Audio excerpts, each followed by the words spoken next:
रमेश भाई, मैं आपको बताता हूँ कि मिट्टी खेत से किस प्रकार दी जाती है। दरअसल हमारा जो खेत होता है उसे हमें 7 से 8 भागों में बांट लेना चाहिए और उस खेत में से यदि आप इस खेत को देखें तो आपको मिट्टी जो है जिग जैग पैटर्न ऐसे आपको लेनी होती है।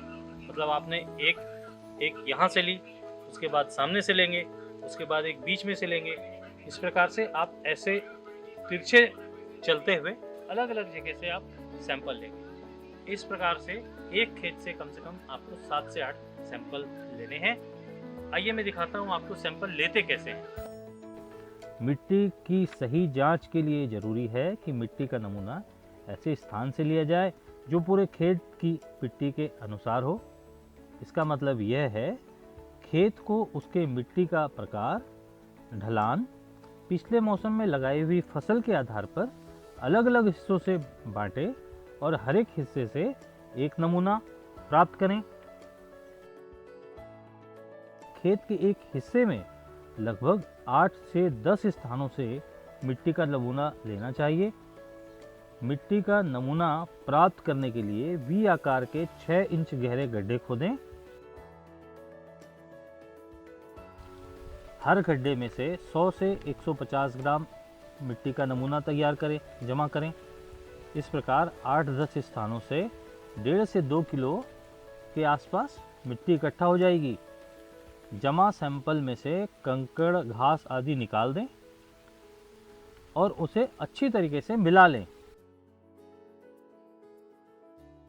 इस सैंपल को फर्श में गोलाकार फैलाकर 8 हिस्सों में बांटकर 4 हिस्से फेंक दें।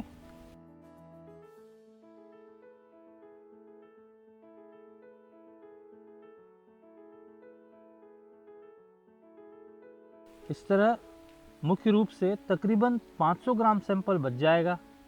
इस सैंपल को आप कपड़े की थैली में इकट्ठा कर लें, उसके ऊपर खेत का नाम और नंबर लिख दें। अरे हाँ, एक बात और ध्यान रखें किसान भाइयों, मिट्टी का नमूना मेड़ के नज़दीक, पेड़ के नीचे या जहां उर्वरक पड़ी हो उस स्थान से न लें। एक नजर डालिए मिट्टी परीक्षण की इस रिपोर्ट पर।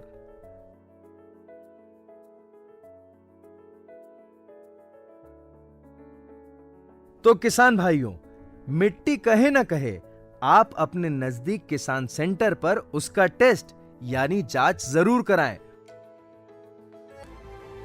हमारे अन्य एग्री गुरुओं से जुड़ने और खेती से संबंधित वीडियो के लिए माय एग्री गुरु चैनल को सब्सक्राइब करें और लगातार अपडेट के लिए बेल आइकन को दबाइए।